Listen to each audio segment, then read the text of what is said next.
Good morning, everybody. Welcome to Security Squawk Podcast. I'm your co-host, Brian Horning, with my other co-hosts, Reginald Andre from Arc Solvers and Randy Bryan from Tech Rescue.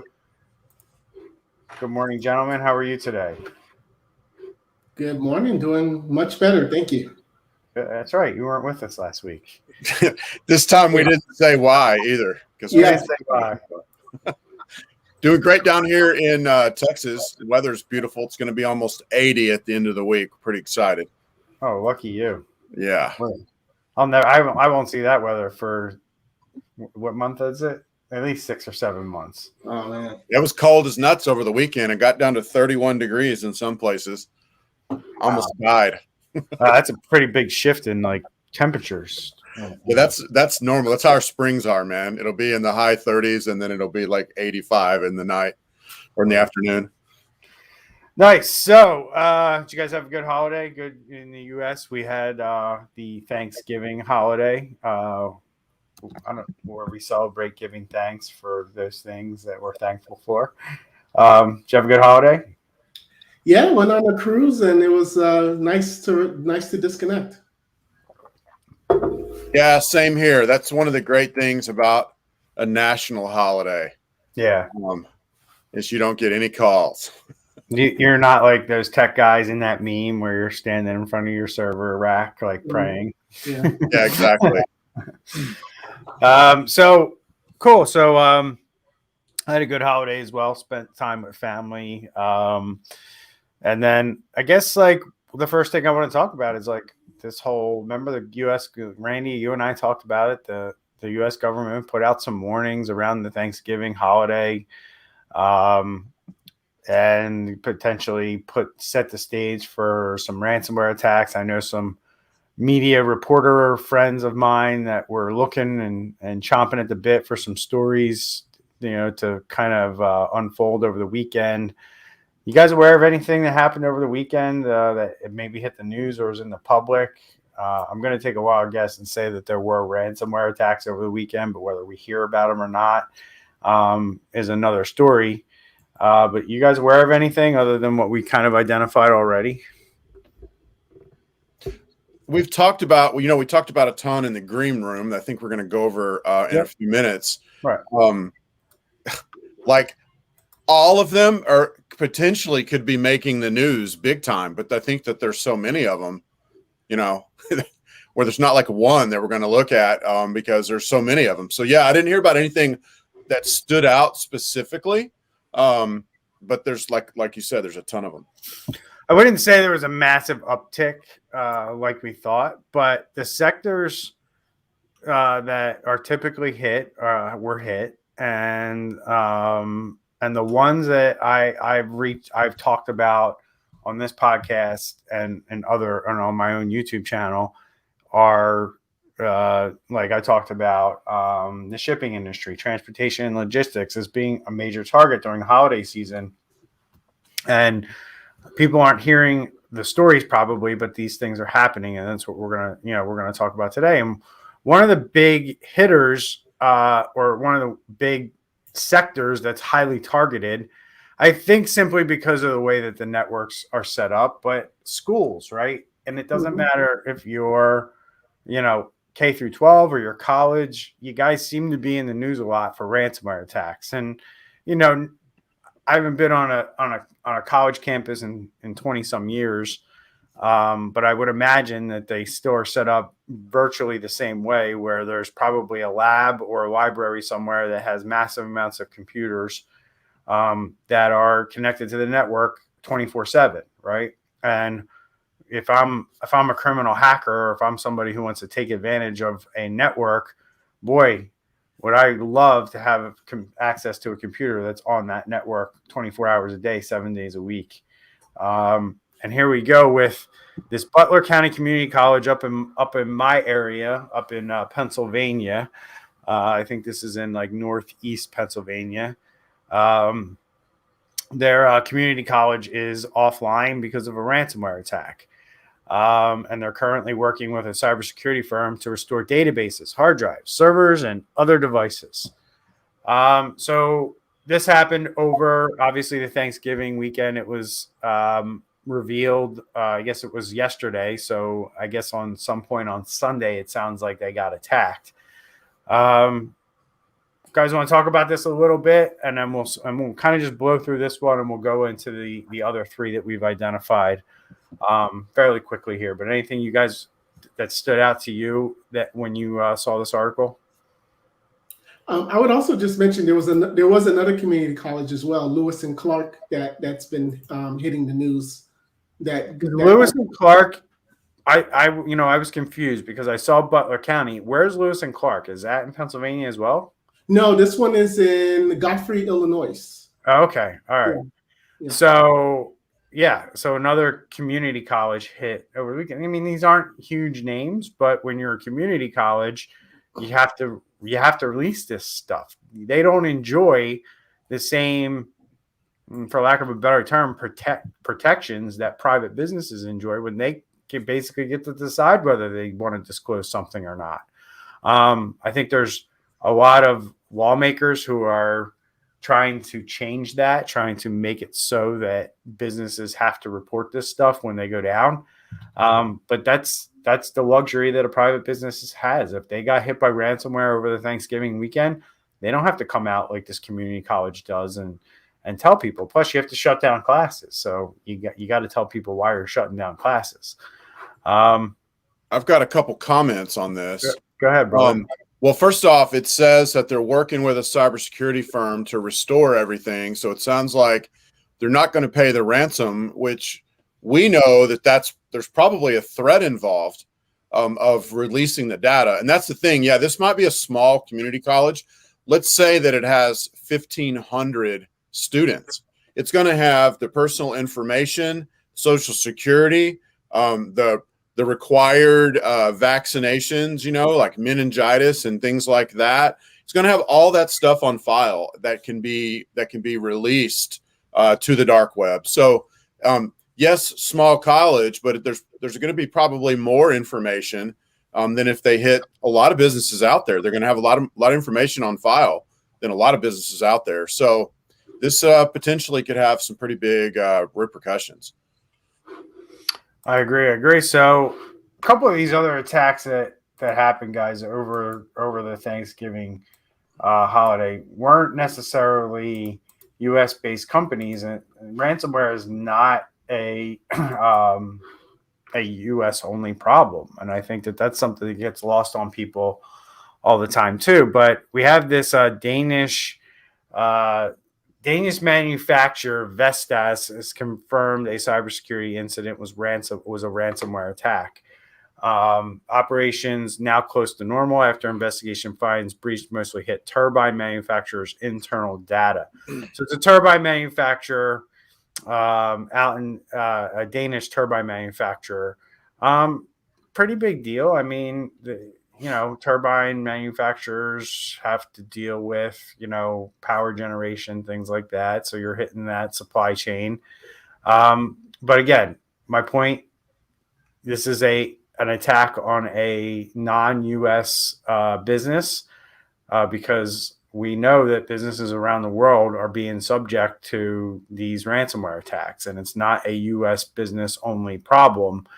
And we're going to show that in the next three articles, but, we tend to focus on those types of things when we say like Thanksgiving holidays. Well, it just means that there's less people in the office. It really doesn't matter if it's Thanksgiving, if it's a Friday afternoon.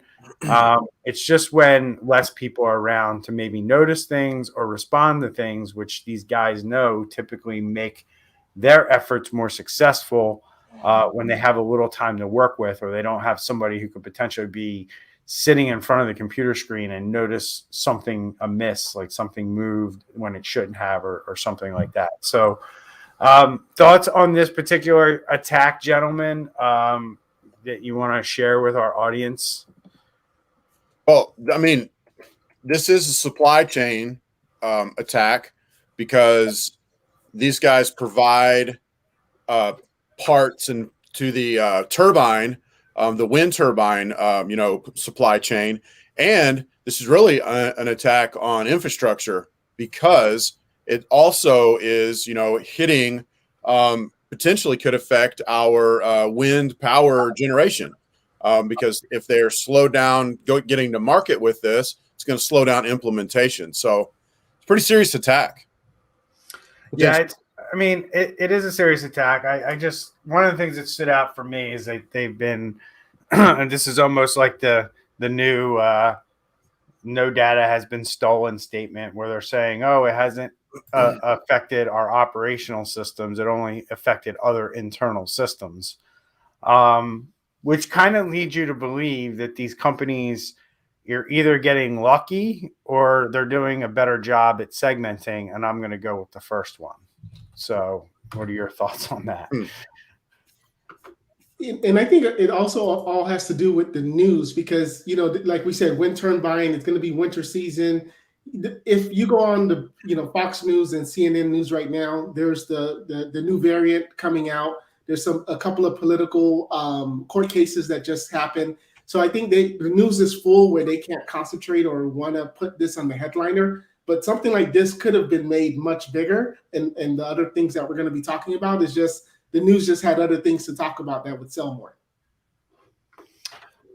And for the record, this actual cyber attack happened on the 19th, but they're still going through the investigation. That concluded over the weekend. So it took them about 11 days to figure out what systems were actually affected. And that's another takeaway from this is when you're going through that forensic investigation, you can't use your systems. So, and it starts with everything first, right? You got to have the investigation done. And as they eliminate, okay, these systems weren't touched, they can come back online. In the beginning, all your systems go offline. So another important kind of tidbit within the details of the event that, we want to point out to business owners so they get a full understanding of how this stuff actually can impact them. I did a talk a while ago, and a lot of people in the room were surprised when I told them that if you have cyber insurance, it could be a few days before you're allowed to even touch your systems. And, when you tell a business owner that and they never realized it before, you get interesting responses and interesting reactions to those statements, because a lot of people think that they have cyber insurance to protect them. And what the thought of a business owner, somebody who's like that type A personality, when you're sitting there telling them that you're not going to be able to use your systems for 3 to 4 days, and basically you're at the mercy of your insurance company if you file a claim, nobody tells them that. And then, I was basically the first one to inform these people of this at the time. And, a lot of times you get some weird looks or some twisted necks when they look at you going, what are you talking about? Like, I didn't realize that was the case. And, businesses have to understand it could be 3 or 4 days before they're allowed to do anything in their business when these things go down. So one of the things that I've talked about recently is this attack on the transportation logistics industry.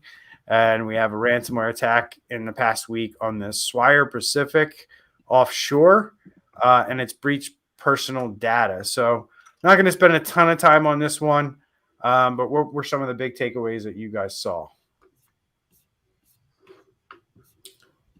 I mean, once again, this is going to be energy sector, it looks like. Is it? It's more shipping. It's shipping. I mean, we're looking at serious repercussions once again to supply chain, to our economy. So it's never good when we get any of this news. Now, Singapore is where the Swire Pacific offshore is headquartered, and Singapore has been known for having some of the strictest data security regulations and requirements, especially for reporting breaches. And so that's probably why we're hearing about this so quickly. And it says currently the company's website and likely other parts of its operations are offline. And the other interesting thing, one of the takeaways that I took from this article, is that the Klopp ransomware group is the ones behind this. And if y'all remember, They were one of the ones in the news last week where if you heard that some ransomware groups have been taking down, I think this had to do with the Ukrainian government working with other governments in Europe and our government to take down some prolific ransomware groups. QOP was one of those. And even though that some people were arrested from that group, they were able over the weekend to hit this large Swire Pacific offshore. And they do provide support services for basically for the oil and energy industry. Right. I mean, we all know that it's not just stuff going to Walmart that gets shipped. I mean, you literally could have higher gas prices, and it could affect the, as you said, Randy, it could affect the oil industry if oil can't move from ships. It just doesn't move through pipelines, right? Mm-hmm. So it really depends what sector that shipping industry is in when it does have a ransomware event. But I just look at things like shipping and logistics could impact, like you said, energy, could impact retail, could impact automotive, could impact the food supply chain, and food can't, get here. Like, I don't know, where am I going to get my strawberries in January, right? If some major food supplier in Mexico gets hit, that these are the things that could affect your own life if these things come to fruition. So another one that happened over the weekend: Australian government-owned energy company hit by ransomware attack. CS Energy confirmed hackers infiltrated its corporate network, but says the incident has not impacted electricity generation. What are you guys' thoughts on this one? Again, it's not in the U.S., it's Australia, but it did happen over the weekend. Well, they're already talking about restoring your data. So that's interesting there. In what way? Well, interesting in the sense that they're not, we're not talking about, because we're talking about ransomware, so they're not paying the ransomware. They're going straight to just, hey, we're restoring our data based on the statement they're saying. Now, don't take that headline too lightly. Don't read over the words there. Australian government-owned energy company, right? So that would be like saying a U.S.-owned energy company, which I'm not aware of any U.S.-owned energy companies, but you're talking about an Australian-owned company that was hit by ransomware. So I would imagine that this is some kind of an authority that was set up by the government, where the company was set up to run the energy, so to speak, for the Australian people. It's not a private company, but it's probably also not a for-profit company. It's probably more or less like a nonprofit that runs as an extension of government. So yeah, we have those all over the U.S. where basically it's like a public utility. Where Randy, would that be like similar to what we saw with that grain feed attack, where there was that, like, I forget the exact terminology they used for that? I think that was a co-op, a collective or a co-op. Yeah. Is that similar? The co-op is really private, but it's owned by the members.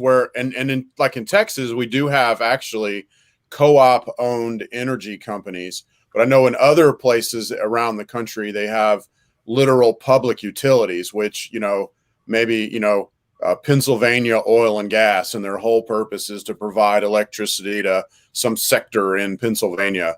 And they're basically a state-owned utility, if you will. They still exist out there. So that's why this is probably disturbing, because, the U.S. infiltrated production, like nuclear machines and things like that, in Iran with a specific malware. This was like 5 years ago. It was designed specifically for that.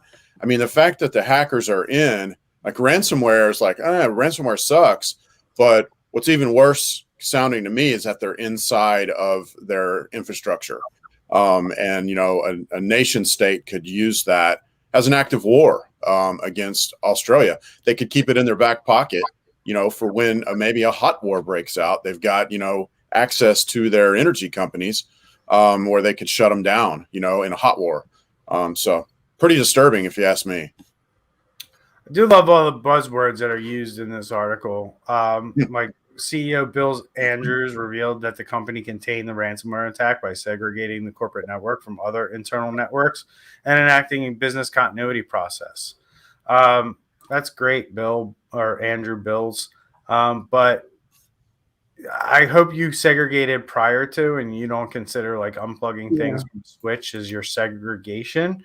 And really, you should be enacting incident response plans, not business continuity processes at this stage. And I just feel like sometimes these CEOs and the people that don't know and the people that, quite frankly, hand this off to other people and don't take any personal responsibility for some of this stuff. This is the type of response you get. They like to use buzzwords and say things like, things were not contained, or things were contained, or data was not, affected, or data was not breached in any way. And then we're going to find out in a month or so that none of this stuff was accurate.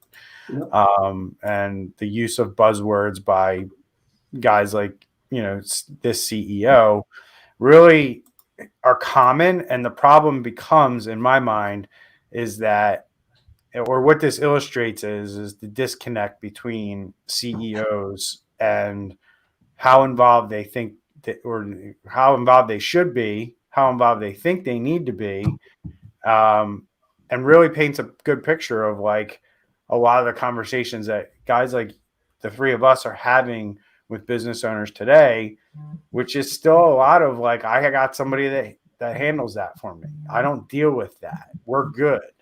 Those are the things that we hear a lot of, and that's part of the problem as to why these are so successful today, in my opinion, is simply because CEOs don't want to take the responsibility and do the required things. So they're plugged into how their company is actually dealing with this threat and how they're going to handle a threat once they get hit. Do you guys disagree with any of that? I think at the end of the day, the best policy is going to be honesty and transparency in the long run, and not trying to whitewash things, not trying to gloss over, not trying to use buzzwords that, are really let you hide behind how horrible it really is. But at the end of the day, being transparent and honest and forthright is going to be the best policy going forward, I believe. I agree. I just think that I really wish CEOs would understand that they got to be more plugged into this stuff. They can't just brush it off and push it off to somebody else in their company or make it somebody else's responsibility, and they have no responsibility around this stuff. And it's actually something we should probably talk about in our podcast next week, is like the world is changing from a legislative standpoint. And I really, really believe that in the very near future, probably within the next 12 months, there's going to be laws on the books that hold CEOs criminally responsible if they get hit with a ransomware attack. And I think that we could probably do a pretty nice show around some of the laws and legislations that have been brought forth in maybe the last 3 or 4 months, and some of the things that are being considered right now. Because I could literally log into my LinkedIn and show you guys like all the CEOs that say we're good. And then if you ask like a clarifying question on like, what makes you think that you're good, or what gives you that kind of sense of security or sense of confidence that you're good. And you don't hear anything from them along the lines of like, I sit down with my people and I review our incident response plans and our business continuity plans, and we test them. And it's literally like I delegate it to somebody else, and that's somebody else's problem, not mine. And I think the days of that are coming to a swift end in the terms of walls, right? Mm-hmm. All right, so let's bring it back into some other stuff that happened kind of over the weekend. And one of the ones we identified was this IKEA. I'm not going to bring it up on the screen because I don't think there's anything relevant other than an IKEA store picture. And we all know what an IKEA store looks like. So who wants to run point on this one? IKEA had an email cyber attack. It sounded a lot like the FBI one that you and I covered on the podcast last week, Randy, where just to refresh everybody's memory, the FBI had an email server system compromised and people were able to send out emails legitimately from the FBI.gov domain. And something similar to that is happening here. I don't know if it's coming from the IKEA domain, but it definitely sounds like it's coming from maybe some internal domains or some supply chain domains that they have set up. What do you guys know about this situation that's going on over at IKEA? Yeah, the first thing I saw that kind of was like wowzers was the fact that IKEA is saying that they have an on-premise Microsoft Exchange, which I know with these larger organizations that may still be common, but that was, thinking of all those different patches that happened, remember all the patches that need to be happening on Exchange servers and how there was a lot of threats because of that. So that was like the first thing that came to my mind is like, okay, how far back are they on their patches? Because this could definitely be one of the ways the attackers came in. Real quick, just before we go too deep into it, Randy, real quick, can somebody explain what an on-premise Microsoft Exchange server is and what it's basically so you have your 365 email, which is what most small business owners know and understand. And that's the cloud, right? Yeah, and that's hosted. Microsoft hosts that on their servers. Right. But back in the day before they had all that, you had to have it on your own server. And majority of businesses have moved to the cloud, but especially a bigger business, because you pay one license and per seat or whatever, and then you're kind of done with it. Whereas when you do cloud-based, you're going to be paying, $5 to $55 every single month per user. So it becomes a little more expensive when you go cloud-based, but you have a lot better features too. So it's a trade-off. Okay, so what were you going to say about that? I just wanted to clear that up because I don't think a lot of people know the difference. They hear Microsoft Exchange. I know a lot of our clients who are on the Office 365 product, they still think of it as Exchange. They still use the word Exchange. And when they hear the word Exchange, they think that, this affects them. So this only affects you if you have an actual Exchange server. You're probably paying somebody to run that server for you, like an Exchange administrator or some kind of IT person. And that's the difference. So what were you going to kind of talk about with this attack? I think the big juicy nugget here is in sentence one, that the emails are being sent from other compromised IKEA organizations and from business partners. So these are emails that are malicious, like we talked about, that are coming from legit businesses. And that's disconcerting because it gets through a lot of security software, especially in those first couple of days before everybody finds out they've been hacked. It gets through those softwares before it gets, on a block list of some sort or spam list. But bottom line is that's really, that can trick somebody. Oh, I know, hey, I just got this email from Brian. I love Brian. I trust Brian. Boom, boom, click, click. When it's really not Brian, it's been compromised. So something to watch out.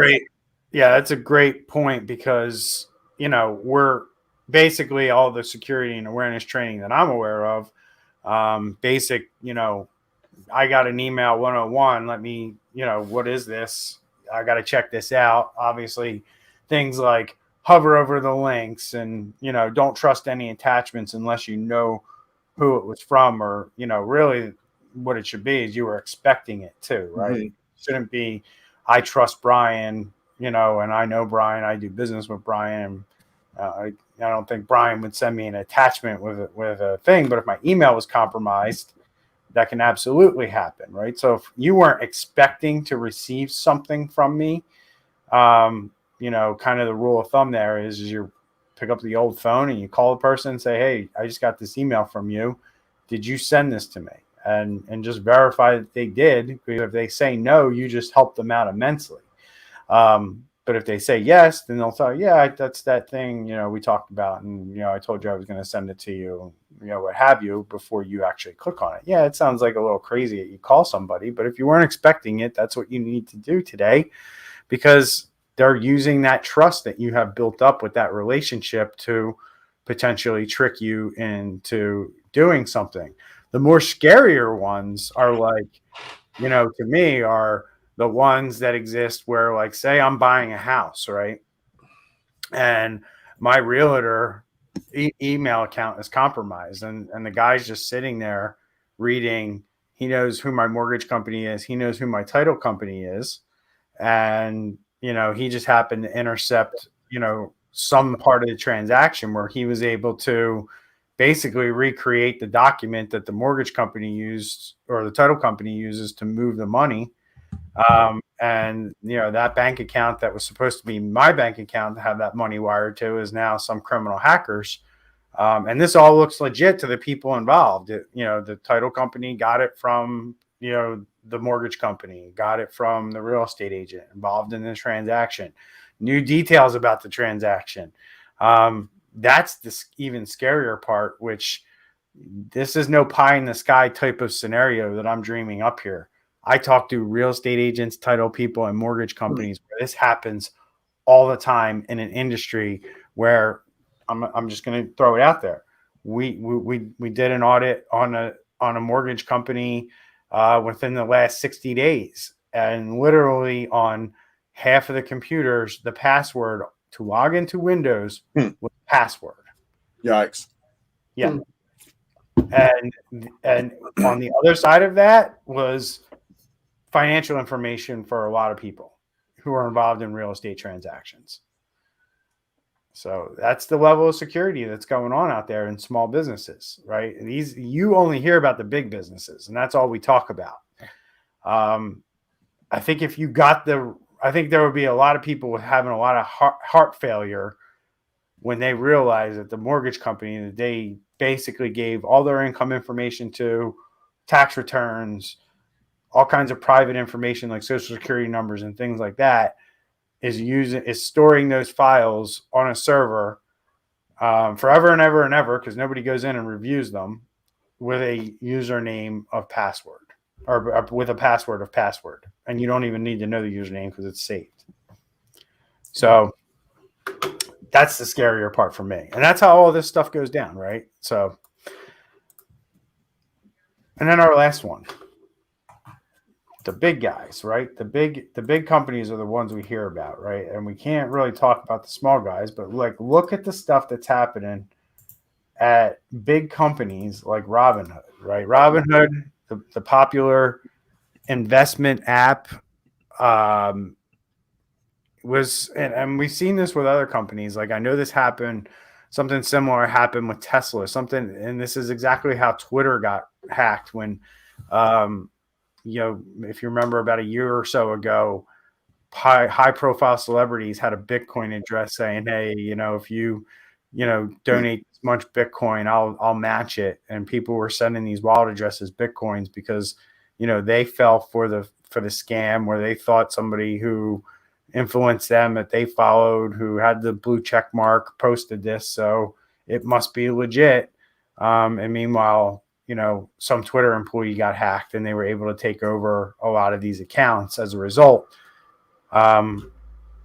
Something interesting happened over at Robinhood. I don't know who wants to run point on this one, but it's an interesting take on a scam that's been around for a while.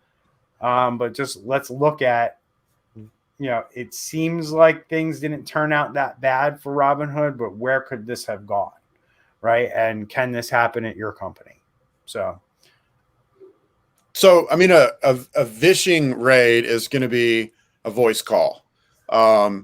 And so basically somebody called in, they got a relatively new employee.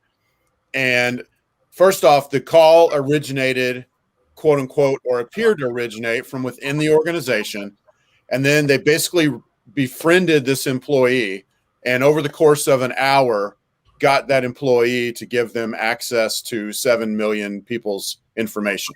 Bottom line, this one is really stands out to me just because, I mean, we've already mentioned it in this literal show today, but it's no longer just, hey, you're going to get an email, don't click on it.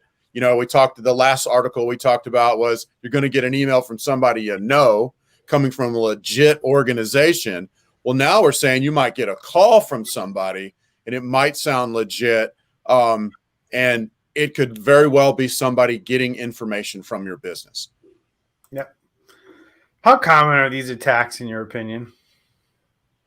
I mean, they're not going to be as prevalent because you can't yet automate this with a bot. This required an actual person, to make an actual call, although we're not that far away from bots being able to do something like this. And what I mean by that is, like, you can automate sending out 2 billion phishing emails and just throw a bunch of hooks out there and see what you get. But this is a targeted attack that is labor intensive. So it's not going to be as prevalent, but the results could be disastrous regardless. If you're paying, someone in another country peanuts, it's kind of similar to what the residential market used to get, right? The residential market used to get the calls from Microsoft, and then they would remote into someone's machine, install a software to make it seem like they had the spyware or malware, and then from there charge $350. So if you could figure out, if we can get the database of a Robinhood employee numbers and cell phone numbers, and then go through that process, I would say it's it's not common right now, but if someone has the patience to do it, it's also a pretty good business model for these hackers. Cool. So now that we have an understanding of what the hell phishing raids are and Vishing, and that it's a problem, what do you guys recommend for businesses to start doing to combat this? Right? Because I could see a lot of different bad things coming out of this. Not only access to data, in the Twitter case, access to systems. But if I can get on a system, I might be able to drop a payload. Like, if I could trick somebody into saying, like, hey, I'm from tech support, go to this website. I need to remote into your system to take a look at something. And I set up some, fake, Robinhood looking company website, go to it, say, hey, type in this code, download this thing, click run. And I'm able to successfully do all that and get, access to your system. How can we protect ourselves? How can we make sure that these types of things aren't happening in our business? Because as Randy pointed out, this was a new employee. How do we put a new employee in the seat without, opening ourselves up to that employee being, the person who releases data or the person who gives somebody access to something that they shouldn't? I mean, like segmentation, only giving access to what they need. And then employees need to have training that they have to pass before they start their first day of actual doing work. They need to have training that they pass with ongoing training, and then like a renewal, like a once a year renewal where they, re-up and pass the test and this and that. I mean, that would have gone a long way, potentially in this perspective. And the company should take this as an example and use it to teach the rest of their employees. Yeah, and you also, just as Brian mentioned in the green room, you want to have that policy. You want to have a policy in place that says, if and when tech support calls you, this is how they're going to remote in, or they're going to remote in. They're not going to ask you to go to a website, or if there is a website that they ask you to go to, it'll already be in your favorites on your Chrome, and this is a special password or whatever the case is. I think, like, just providing that awareness and that training, that like kind of what Randy said, is just making sure that people understand, like, certain things, like tech support will never call you and initiate a remote session. Like, these things are already in place, or it would just never happen that way. And giving them that awareness of how the support process works within your company, is important. It's important that somebody know, like, nobody from IT is ever going to call you and say, hey, I need to get remote access to your system, because they already have it, or B, that's not how we do things here, so just be, mindful of this stuff. But it's kind of like, you got to have that policy, right? You got to have that policy as to, this is what you can expect. This is how we do things. And if anything falls outside of that, here's how you need to report it. And here's what you need to do. Right. Because that's the other thing too, is like, I think Randy pointed this out when we were talking about this whole situation in the green room. I believe this is the article, right? That the guy was at dinner or something and was basically telling the story to his family, and they suggested that he go tell the company. Right. Like and it says right here, it was like an unwitting employee or something. Is how the person unwittingly handed over the keys, right? And like, the guy went home and was telling his family, like, this thing happened to me at work today, and somebody in his family was kind of like, hey, you need to go tell your company that happened, because that doesn't sound right. Right. And it should never get that far, is kind of our point today, right? Is like, it should never get to the point where that employee left the office, had a separate private conversation with somebody, and then they thought it was a good idea to then disclose it to the company. Like, that is a clear failure of Robinhood to establish these proper policies and procedures and train their employees on them. And as a result, you have 7 million people's data exposed because they didn't have the foresight to think of this stuff. So anything else you guys want to add to that? That was an interesting one. And this is also why I just think it happens more, because how many, tech support's on, like, even for me, when I call my clients and I'm helping them with support, and they're like, yeah, sure, go ahead. And like, they don't ask any questions or whatever. So I think it happens more. It just doesn't get reported. Doesn't have to get reported because they're not Robinhood. Robinhood has regulations and governance and compliance to deal with. Most businesses don't. So until that changes, businesses basically have the option to tell the public, John Q. Public, whether this happened or not. Or John Q. Private, who, might be a customer of said company, and said company just decided, we're not going to tell anybody about this. And then John Q. Public wonders why his identity got stolen. And, and it's because this company never properly disclosed things and didn't provide, things like credit monitoring, which, we laugh at a lot of times, but a lot of times that helps people understand that, their data has been compromised. So, all right, gentlemen, anything else you want to add for the, I just, I did want to add before we close, to remind people to, like, share, and subscribe, wherever you see the opportunity to do this. We don't do this for pay. We just do it because we want to share and we want to educate. And so, be sure to share out the podcast, like the podcast, refer it to your friends. That's all of the pay that we desire for this. And thanks so much for tuning in. Thanks for tuning in. Thanks for downloading. Thanks for watching us live. We're very thankful. Our show grows every time we post, which is really cool to see. And we couldn't do that without you guys sharing this stuff out for us, and just, really help us out. We're going to continue to ask you every week, if you find value, if you are educated in any way, shape, or form, even if it's like one sentence out of this whole 44 minutes that we've been ranting on now, share us out. Let your friends and family know. We're on every podcast platform, and that's it. So see you next week, gentlemen. All right. Thanks for your inputs. And Security Squawk Podcast, securitysquawk.com. We'll see y'all next week. Take care, everyone.